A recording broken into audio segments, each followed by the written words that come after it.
सो hey guys, हमारा episode 1 जहाँ से एंड हुआ तो वहीं से स्टार्ट होता है। हम देखते हैं वांग कहीं जा रहा होता है। वांग जाते हुए कहता है यह वही जगह होना चाहिए जहाँ मेरे को भेजा गया है, लेकिन फोन पर तो ज्यादा कुछ नहीं बताया, बस इतना जिक्र किया कि वहाँ ओल्ड आर्ट है। लेकिन यह काम तो मुझे थोड़ा गड़बड़ लग रहा है, यह कहते साथ ही फिर वांग वहां से जाने लगता है। फिर तभी देखते हैं वहाँ एक कैमरा लगी होती है, वहाँ वांग पर कोई नजर रखा होता है। देखते हैं वहाँ पूरी वांग की डिटेल दिख रहा होता है। फिर तभी देखते हैं वांग एक बड़ा सा बिल्डिंग के सामने जाके खड़ा होते हुए वही गोल्डन टोकन को देखते हुए कहने लगता है आखिर में यह टोकन ओल्ड आर्ट से क्या लेना देना है। फिर यहाँ से सीन कट होता है। फिर हम किंग मू नाम का एक बंदे को देखते हैं, वह सीक्रेट क्लैन की हेवन विभाग का लीडर होता है। फिर वहाँ एक लड़की का आवाज सुनाई देता है, वह कहती है कैप्टन यहाँ एक आपकी गेस्ट आया है। फिर वह कैप्टन कहने लगता है कि उसे अंदर भेजो। फिर तभी देखते हैं वहाँ वांग आता है। फिर वांग कहने लगता है कि क्या तुम्हें पक्का भरोसा था कि मैं यहाँ आऊंगा। फिर किन्मू कहने लगता है जो कि वहाँ की सभी का कैप्टन होता है, तो गाइस इसको हम कैप्टन कहेंगे।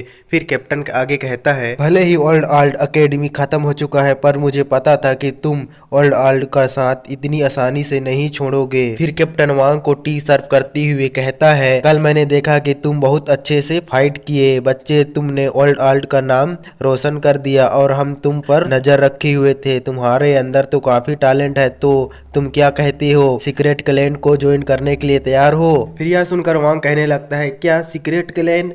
फिर देखते हैं कैप्टन वांग को सीक्रेट क्लैन के बारे में बताने लगता है। हम इसमें कई सारे मिशन को पूरा करते हैं और हम इन मिशन में एशियन ट्रेजर को ढूंढते हैं और उसे हम सुरक्षित जगह में ले जाकर रखते हैं। फिर वांग कहने लगता है क्या आपको पक्का पता था कि मैं आपका सीक्रेट क्लैन को जरूर ज्वाइन करूंगा। फिर देखते हैं वांग कुछ सोचते हुए कहने लगता है क्या कॉलेज को बचाने के लिए अब कोई रास्ता नहीं बचा है। फिर यह सुन कैप्टन कहने लगता है कॉलेज को बचाने की कोशिश अब बहुत कम हो गया है, क्योंकि वहाँ की ताओवादी कल्टीवेशन के सीक्रेट टेक्निक बहुत पहले ही खो चुका है। और हाँ, हमारा यह ग्रुप का नाम स्टार ग्रुप है, लेकिन हाँ यह बस दिखावा के लिए। हमारा यह ग्रुप का असल नाम सीक्रेट क्लैन है। और हाँ, तुम सावधान रहना और ओल्ड आर्ट कॉलेज को बचाने के लिए गौरव को कभी मत भूलना। फिर वांग कहने लगता है कि तुम्हारा टीम में जुड़ने के लिए मुझे क्या करना होगा।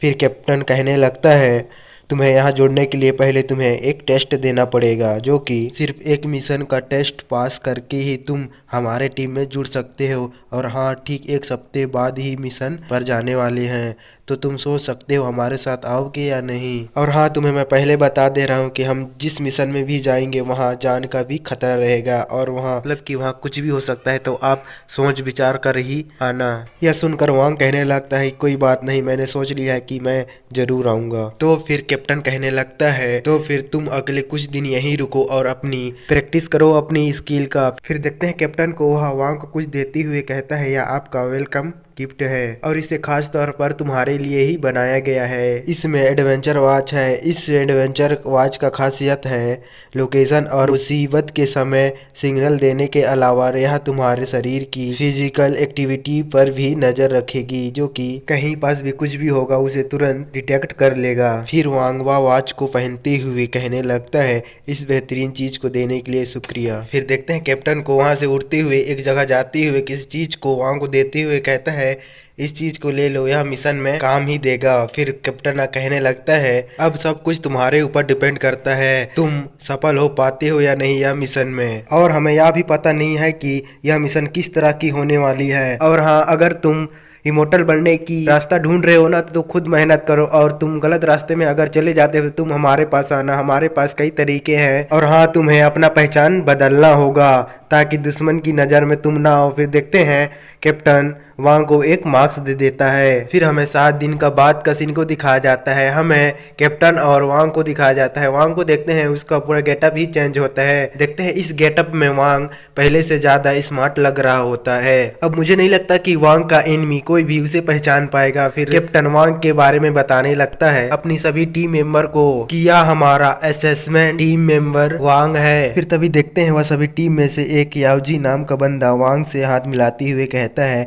वेलकम हंटर टीम में। फिर याव जी अपनी सभी टीम से मिलाते हुए उन सब का नाम बताने लगता है। फिर देखते हैं वहाँ एक लड़की होती है, उसका नाम किट्टी होता है, और वहाँ एक बंदा होता है, उसका नाम ब्लैक टाइगर, और वहाँ जो ड्राइविंग कर रहा होता है उसका नाम ओल्ड मुंह होता है। देखते हैं उनका टीम सब अपनी अपनी तैयारी के साथ गए होते हैं। फिर कैप्टन यावजी कहने लगता है वांग को तेरे ऊपर छोड़ रहा हूँ, इसे कुछ भी सिखाना तेरे जिम्मेदारी रहेगा। फिर यावजी कहने लगता है कैप्टन आप बेफिक्र रहो। फिर देखते हैं कैप्टन अपनी सभी टीम को मिशन के बारे में बताने लगता है। एक नक्शा को खोलते हुए खुफिया जानकारी के अनुसार नए उभरते हुए झाओ परिवार ने प्री किनकाल के एक दस्तावेज को डिकोड कर लिया है। किंग सी माउंटेन का खजाना उसी के अंदर है। कहा जाता है कि वहाँ एक ऐसा दुर्लभ ट्रेजर है जिसे पाने के लिए हर कोई मर मिटने को तैयार है। फिर यावजी कहने लगता है क्या यह मुमकिन है कि सब एक ही चीज के लिए मुकाबला करते हैं? क्या इसका संबंध इमोर्टल के एंशियंट हंटर से हो सकता है? यह सुनकर ब्लैक टाइगर कहने लगता है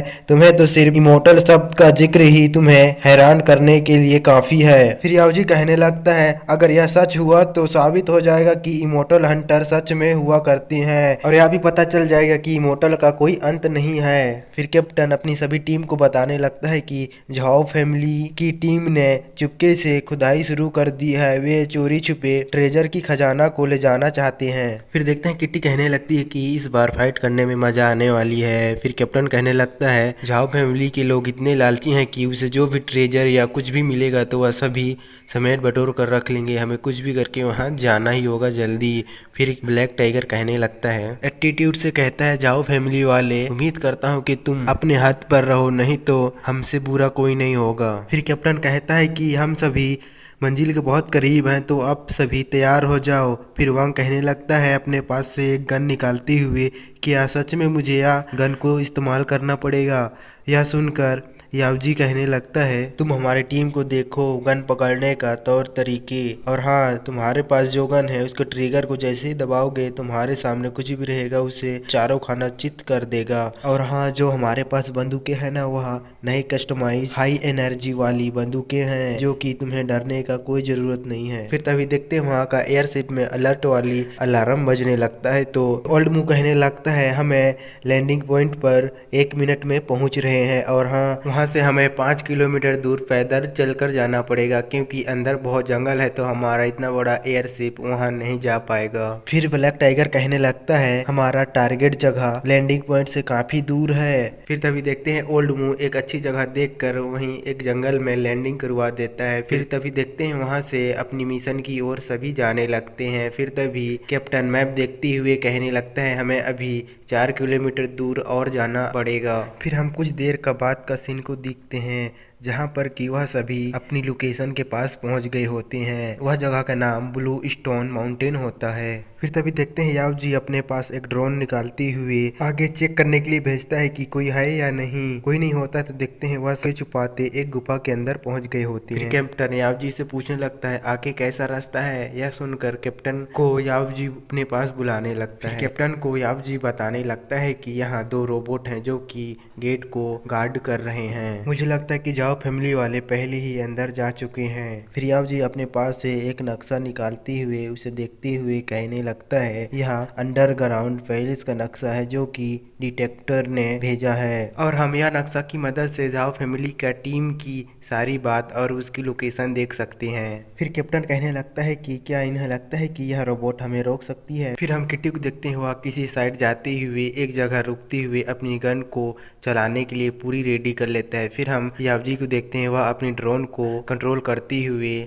वह रोबोट का ध्यान भटकाने के लिए उनकी साइड ही ले जाता है। तो देखते हैं वह रोबोट देखते हुए वह ड्रोन को ऊपर हमला करने लगता है। तो यांग जी वह ड्रोन को कंट्रोल करते हुए इधर उधर वहीं घुमाने लगता है। फिर तभी देखते हैं वह ड्रोन किसी चीज को वह दोनों रोबोट के सामने गिराता है तो वह चीज से कुछ लाइटनिंग निकालती हुए वह रोबोट को जैसे ही लगती है तो देखते हैं वह रोबोट डीएक्टिवेट हो जाता है और वह वहीं घुटने पर आ जाता है। फिर देखते हैं वह रोबोट से एक बंदा बाहर निकल कर आता है। वह देखने लगता है रोबोट को कि इसमें क्या खराबी हो गई कि यह चलना फिरना बंद कर दिया। फिर तभी देखते हैं मौका का फायदा उठाते हुए किट्टी तुरंत उस पर हमला कर देती है और तुरंत वह बंदा का काम वहीं तमाम हो जाता है। फिर तभी देखते हैं दूसरा रोबोट से एक बंदा निकालते हुए वह वहाँ से डर के मारे भागने लगता है तो किट्टी भी उसे वहीं उसका खेल खत्म कर देती है। फिर तभी देखते हैं वह दोनों रोबोट खत्म होते ही वह टीम तुरंत अंदर की ओर भागने लगते हैं। फिर तभी देखते हैं वांग वह गेट को जैसे ही देखता है तो वांग अपने मन में कहने लगता है इस दरवाजे के अंदर जाने के बाद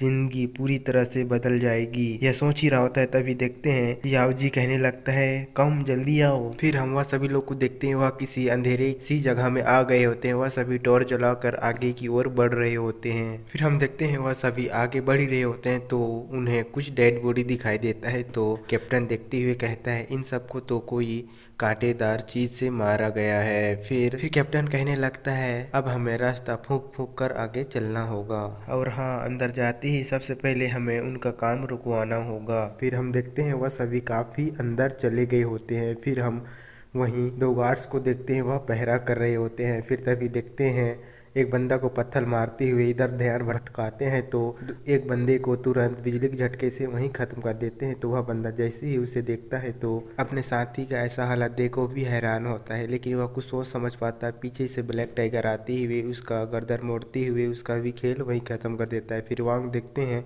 वह बंदा को कहीं किसी कोने में छिपा देता है। फिर वह सब फिर से आगे की ओर बढ़ने लगती हैं। फिर वह सभी एक जगह रुकते हुए कैप्टन सामने की ओर चेक करने लगता है कि आगे कोई है तो नहीं। फिर जैसे आगे देखता है तो उसे कई सारे लोग देखने को मिलता है। हमें जानने को मिलता है कि यह तो झाओ फैमिली की टीम होती है। फिर देखते हैं उनकी टीम में एक उनकी मेंबर आती हुई अपनी यंग मास्टर से कहने लगता है यंग मास्टर बहुत बड़ी गड़बड़ हो चुकी है, हमारी एनसीएस रोबोट को किसी ने पूरी तरह से खराब कर दिया है। फिर हमें सबका लीडर को देखने को मिलता है, उसका नाम झोउ सू होता है। फिर वह कहने लगता है ओ ऐसी बात है। फिर देखते हैं वही बंदा फिर से कहने लगता है वह हमारी एनसीएस रोबोट को इतनी आसानी से ख़त्म कर दिया, हमारी एनिमी तो हमसे ज़्यादा ताकतवर लग रहा है, हमें यहाँ से जल्द निकलना चाहिए। यह सुनकर कैप्टन सू कहने लगता है तुम इतने घबरा क्यों रहे हो, तुम लोग मेरे साथ चलो और बाकी लोग यहीं रुक कर अंकल झाओ की मदद करो। फिर देखते हैं वहाँ से कैप्टन सू जाने लगता है और लोग वहीं रुक जाते हैं। फिर हम कैप्टन को देखते हैं वह सबके ऊपर नजर रखा हुआ होता है। फिर वह कहने लगता है उन्हें लगता है कि पता चल चुका है कि हम यहाँ आ चुके हैं। ब्लैक टाइगर कहने लगता है मुझे अब सब्र नहीं होता।